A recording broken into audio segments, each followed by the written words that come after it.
Recent ഇയേഴ്സിൽ എനിക്ക് കിട്ടിയ one of the best theatrical experience ആണ് ബ്രഹ്മയോഗം എന്ന സിനിമ. കിടിലം പടം, എക്സെപ്ഷണൽ മേക്കിംഗ്. എനിക്ക് ഭയങ്കരധികം കണക്റ്റായി, എനിക്ക് ഭയങ്കരധികം ഇഷ്ടമായി. കാരണം ഞാൻ കുറേ കാലമായിട്ട് ആഗ്രഹിക്കുന്നു, ഇങ്ങനത്തുള്ള സിനിമകൾ വളരെ ചുരുക്കം മാത്രമേ നമുക്ക് കിട്ടാറുള്ളൂ, അത് വല്ലപ്പോഴും മാത്രം. ഇപ്പോൾ പഴയ അനന്തഭദ്രവും ഇപ്പോൾ ഈ അടുത്തിറങ്ങിയ കുമാരി പോലെയുള്ള സിനിമകളൊക്കെ വല്ലപ്പോഴുമാണ് മലയാളത്തിൽ ഇറക്കുന്നത്. സോ അങ്ങനത്തുള്ളൊരു സിനിമ, അതും അതിൻ്റെ ഒരു ഫുൾ ഓൺ പൊട്ടൻഷ്യൽ ഇറക്കിയിട്ടുള്ളൊരു സിനിമയാണ്.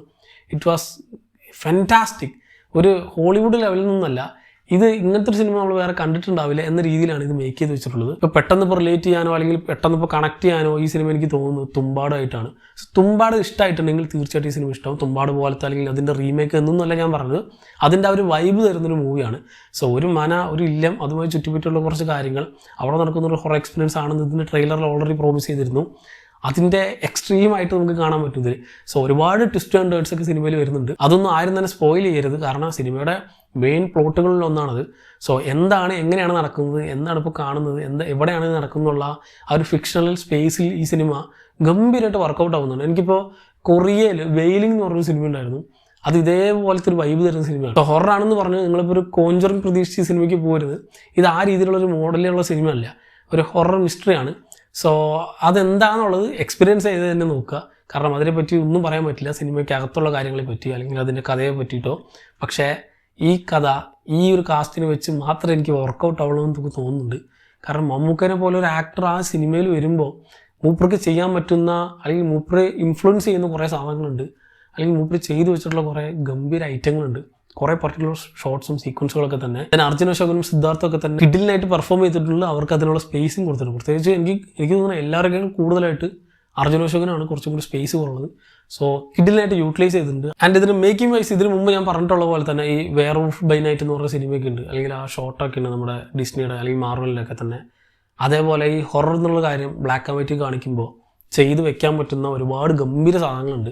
കാരണം മറ്റ് ഹൊറർ എന്ന് പറയുമ്പോൾ നമ്മൾ സ്ഥിരം കാണുന്ന ഒരു പാറ്റേണിൽ നമ്മൾ കണ്ട് പതിഞ്ഞിട്ടുള്ള കുറേ കാര്യങ്ങളിൽ നിന്നും ട്രീറ്റ്മെൻറ്റിൽ ഒരുപാട് വ്യത്യാസങ്ങൾ കൊണ്ടുവരാൻ പറ്റും. അത് കുറച്ച് കഷ്ടമാണ് മറ്റേതിനേക്കാളും കൂടുതലായിട്ട് നോക്കുമ്പോൾ. പക്ഷേ ഇതിലത് കിഡിലിനായിട്ട് വർക്കൗട്ട് ആയിട്ടുണ്ട്. ഈ ഒരു സ്പേസിൽ ഒരുപക്ഷെ ഇതേ സാധനം കളറിൽ കാണിച്ചിട്ടുണ്ടായിരുന്നെങ്കിൽ ഒരുപക്ഷെ ഇത്ര ഇമ്പാക്റ്റ് വരില്ല. Even though this one was great. ആ ഒരു ബ്ലാക്ക് ആൻഡ് വൈറ്റ് ഷെയ്ഡ് ഇതിന് ഫുൾ ഓൺ ആയിട്ട് കൊടുത്തത്, ദെൻ ഇതിൻ്റെ ആ ഒരു ടോണിലെ ചേഞ്ചും അതിൻ്റെ ആ ഒരു ജോണറിലെ ചേഞ്ചും അങ്ങനത്തെ കുറേ കാര്യങ്ങളൊക്കെ വരുന്ന സമയത്ത് ഈ ഷെയ്ഡ് ഗംഭീരമായിട്ട് വർക്കൗട്ട് ആവുന്നുണ്ട്. ദെൻ ബാക്ക്ഗ്രൗണ്ട് മ്യൂസിക് ഈ ഒരു പഴയ ട്രഡീഷണൽ സാധനത്തിൻ്റെ ഒപ്പം തന്നെ ഇപ്പോഴത്തെ ഈ ഒരു ഫങ്കി പോപ്പ് സാധനം കൂടി മിക്സ് ചെയ്തിട്ടുള്ള ഒരു മൊത്തത്തിൽ ഇതിൻ്റെ ടൈറ്റിൽ കാർഡ് മുതലേ നമ്മൾ ഹുക്കാവും. അവിടെ മുതലേ ഈ സിനിമ അവസാനം വരെ എനിക്ക് ഭയങ്കരധികം ഇഷ്ടമായി. പ്രത്യേകിച്ച് ഇതിൻ്റെ എൻഡിങ്ങിലേക്കൊക്കെ വരുന്ന സമയത്ത് ചെയ്ത് വെക്കുന്ന അല്ലെങ്കിൽ ഇതിൻ്റെ ആ ഒരു പൊട്ടൻഷ്യൽ എങ്ങോട്ടൊക്കെ എന്നൊക്കെ പറയുമ്പോൾ തന്നെ കിടിലൻ. ഇപ്പോൾ ഡീമോൺ സ്ലെയറിൻ്റെ ഇൻഫിനിറ്റി കാസിൽ എന്ന് പറഞ്ഞൊരു സാധനമുണ്ട്, അതിനെപ്പറ്റി ഞാൻ കൂടുതൽ പറഞ്ഞാൽ ചിലപ്പോൾ സ്പോയിലറായി പോകും.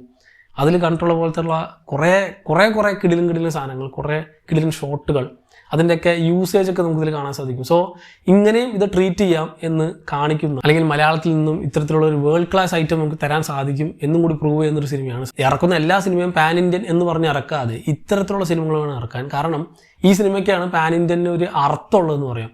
ഈ നമ്മുടെ നാട്ടിൽ മാത്രം ചെയ്യാൻ പറ്റുന്ന, ചിത്രീകരിക്കാൻ പറ്റുന്ന, അല്ലെങ്കിൽ നമ്മുടെ സ്വന്തം കഥ ബാക്കിയുള്ളവർക്ക് അറിയില്ല, അതിന് ഒരു വേറെ ടെറയും പോലും ഉണ്ടാവില്ല. ഇപ്പോൾ നോർത്തിൽ പോയിട്ട് അവിടെ ഒരു മന, അവിടെ അതിന് ചുറ്റിപ്പറ്റി നടക്കുന്ന കാര്യം എന്ന് പറഞ്ഞാൽ അവർക്ക് ചിന്തിക്കാൻ പോലും പറ്റില്ല, കണക്ട് ചെയ്യാൻ പോലും പറ്റില്ല. പക്ഷേ നമ്മുടെ നാടായിട്ട് കണക്ട് ചെയ്ത് ഇവിടെ മാത്രം നടക്കുന്ന ഒരു കാര്യത്തെ വേൾഡിലേക്ക് റീച്ച് ചെയ്യാം എന്ന രീതിയിലാണ് പാൻ ഇന്ത്യൻ റിലീസ് ഈ സിനിമയ്ക്ക് കൊടുത്തിട്ടുള്ളത്. അത് പ്രോപ്പറായിട്ട് വർക്കൗട്ടായിട്ടുണ്ടാവും. And this will make a benchmark in Indian cinema, അല്ലെങ്കിൽ ഇന്ത്യൻ ഹൊറർ സിനിമയിൽ തന്നെ. ഇനി ഒരു പക്ഷേ ഇനി അടുത്ത റെഫറൻസൊക്കെ ചിലപ്പോൾ ഇതായിരിക്കും വരിക, ബ്രഹ്മയുഗം പോലൊരു സിനിമ അല്ലെങ്കിൽ ബ്രഹ്മയുഗം പോലൊരു ഹൊറർ എക്സ്പീരിയൻസ് തരുന്ന സിനിമ എന്നൊക്കെ പറഞ്ഞ് കമ്പയർ ചെയ്യാൻ ഈ സിനിമ എങ്ങനെ പോലും സഹായിക്കുന്നുള്ളത് തീർച്ചയാണ്. കാരണം അത്ര കിടിലനായിട്ട് മേക്ക് ചെയ്തിട്ടുള്ള ഒരു കിടിലൻ ഹൊറർ എക്സ്പീരിയൻസ് ആണ് ഈ സിനിമയ്ക്ക്. പലരും പല അഭിപ്രായങ്ങളായിരിക്കും പറയുന്നുണ്ടാവുക. ഇപ്പോൾ ഞാൻ പറഞ്ഞ പോലെ തന്നെ ആയിരിക്കില്ല ചിലപ്പോൾ നിങ്ങൾക്ക്, ചിലപ്പോൾ 2 പേര് കണ്ടവർക്ക് 2 പേർക്കും 2 അഭിപ്രായമായിരിക്കും. സോ അതുകൊണ്ട് തന്നെ ഈ സിനിമ നിങ്ങൾക്ക് വർക്കൗട്ട് ആവില്ല എന്നറിയാൻ വേണ്ടി നിങ്ങൾ തീർച്ചയായിട്ടും തിയേറ്ററിൽ തന്നെ കയറി കണ്ടുനോക്കുക. കണ്ടു കഴിഞ്ഞാലാണ് നിങ്ങൾക്ക് അറിയുള്ളൂ ഇത് നിങ്ങൾക്ക് കണക്റ്റ് ആവണമെന്നാണോ അല്ലയോ എന്നുള്ളത്. സോ എൻ്റെ ഒരു അഭിപ്രായത്തിൽ ഇങ്ങനത്തെ സിനിമകൾ നമുക്ക് വരാറില്ല, വളരെ ചുരുക്കം മാത്രമേ ഉള്ളൂ.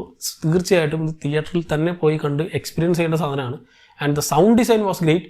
ഞാൻ കണ്ടത് 4K ഡോൾബി അറ്റ്മോസിലായിരുന്നു. അറ്റ്മോസിൽ കുറേ കാലത്തിന് ശേഷമാണ് ഇത്ര നല്ലൊരു സൗണ്ട് ഡിസൈൻ, അതിൻ്റെ സിങ്ക് ഒക്കെ അടിപൊളിയായിട്ട് ഒരു ചെയ്തിട്ടുണ്ട്. സോ ഓവറോൾ എന്നെ സംബന്ധിച്ച് ഒരു കിടിലൻ തിയേറ്ററിക്കൽ എക്സ്പീരിയൻസ് ആയിരുന്നു ബ്രഹ്മയുഗം എന്ന ചിത്രം. ഞാൻ പ്രതീക്ഷിച്ചതിനേക്കാൾ കൂടുതൽ, അല്ലെങ്കിൽ ഒരുപടി കൂടുതലായിട്ട് എനിക്ക് തിരിച്ചു കിട്ടി. സോ അതുകൊണ്ട് തന്നെ I am completely happy and completely satisfied.